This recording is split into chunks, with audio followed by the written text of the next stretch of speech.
Madam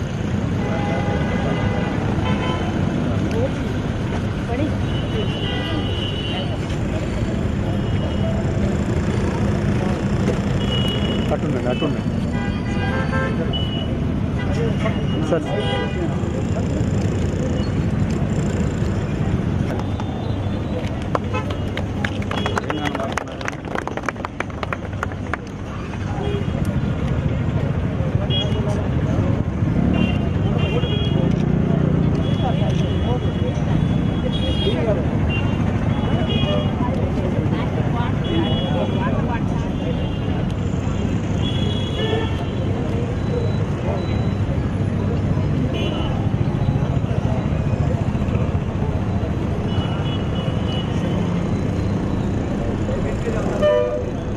ఒకసారి నిలబెడదాం.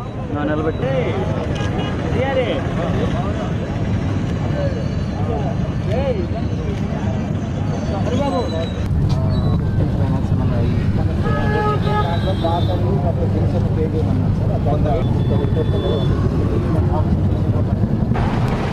పద్నాలుగు 19లో ఆ రోజు డివైడర్స్ లేని డివైడర్స్ కూడా మనం కట్టాం.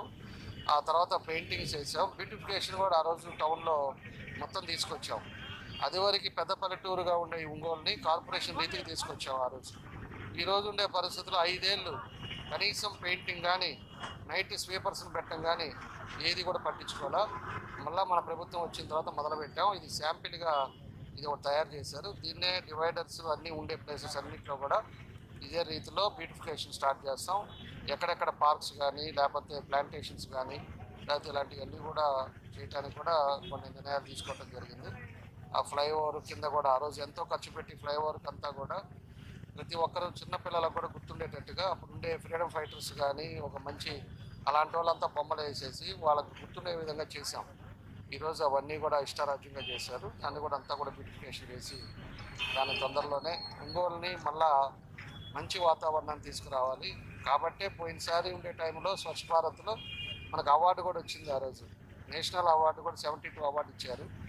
మన స్టేట్లోకి వచ్చే 4th అవార్డు ఇచ్చారు. ఎందుకంటే స్వచ్ఛ భారత్లో అంత క్లీన్ అండ్ గ్రీన్గా చేసాం.